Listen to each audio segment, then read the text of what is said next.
बिस्मिल्लाहिर्रहमानिर्रहीम। मैं Ali Jafri, advocate high court, news online के प्लेटफॉर्म से प्रोग्राम मुफ्त मशवरा के साथ आपकी खिदमत में हाजिर हूँ। आज का जो हमारा प्रोग्राम है वो जमानत बादस गिरफ्तारी, जिसको हम इंग्लिश में पोस्ट अरेस्ट बेल कहते हैं, उसके बारे में होगा। पिछली वीडियो में हमने आपको बताया था कि अबूरी जमानत क्या होती है, बिफोर अरेस्ट बेल क्या होती है।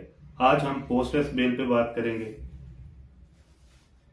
इसको अगर हम कानून के मुताबिक देखें तो सेक्शन 497 और section 496 of criminal procedure code 1898 इसको डील करती है। जो सेक्शन 496 है वो है बेलेबल ऑफेंसेस के बारे में, कि अगर कोई शख्स किसी बेलेबल ऑफेंस में किसी काबिल जमानत जुर्म में गिरफ्तार हुआ है तो उसकी बेल का क्या तरीकाकार है। और जो सेक्शन 497 है वो डील करती है नॉन बेलेबल ऑफेंस में, कि अगर कोई शख्स किसी नाकाबिल जमानत जुर्म में गिरफ्तार हुआ है तो उसके बारे में कानून क्या कहता है। तो सबसे पहले हम बात करते हैं जी सेक्शन 496 की।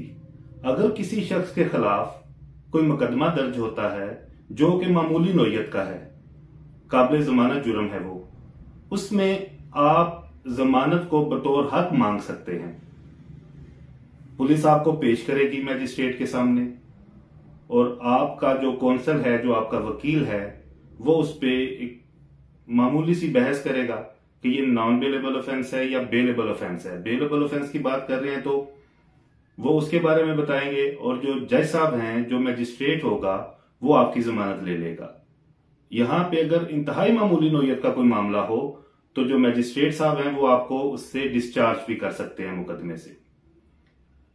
अब हम बात करेंगे सेक्शन 497 की, कि नाकाबिल जमानत अगर कोई जुर्म आपके खिलाफ है, आप किसी ऐसे मुकदमे में गिरफ्तार हुए हैं जो नाकाबिल जमानत है, तो आप सेक्शन 497 के तहत जाएंगे। उसमें आप जमानत को बतौर हक नहीं मांग सकते। उसमें ये कोर्ट की मर्जी होगी कि वो आपको जमानत दे। अगर अदालत को ये लगे कि आपने पहली दफा कोई इस तरह का जुर्म सरजद किया है या आपके खिलाफ जो इल्जामात लगाए गए हैं उनमें इतनी जान नहीं है, तो वो जज साहब आपकी जमानत ले लेंगे। लेकिन नॉन बेलेबल ऑफेंस में आप जमानत को बतौर हक नहीं मांग सकते। अब जमानत होगी कब?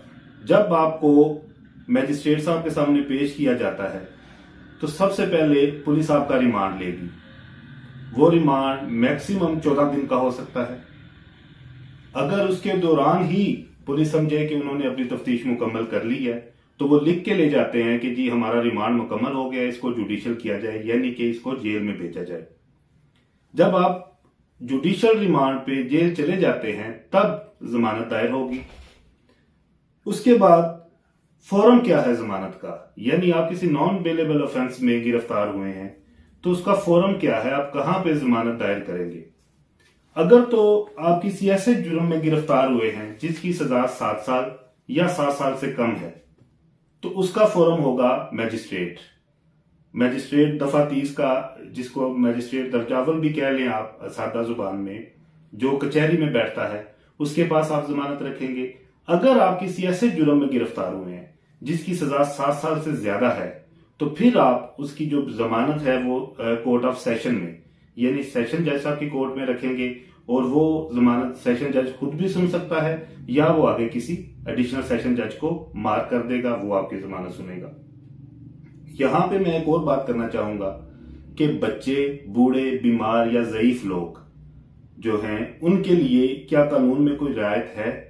तो उसमें हम बात करेंगे कि अगर कोई जुर्म, बेशक वो नाकाबिल जमानत हो, उसमें कोई गिरफ्तार या कोई मुलजिम जो है वो बूढ़ा है, बीमार है, बच्चा है या औरत है, स्पेशली हामला औरत, या जिसका कोई सकलिंग बेबी हो, यानी कि उसका कोई बच्चा हो जो दूध पीता हो उसका, तो बिल्कुल कानून में उसकी रियायत है।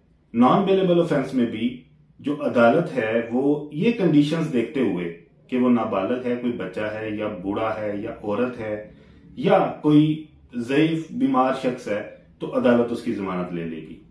उम्मीद है आपको आज का ये जो हमारा टॉपिक था वो पसंद आया होगा।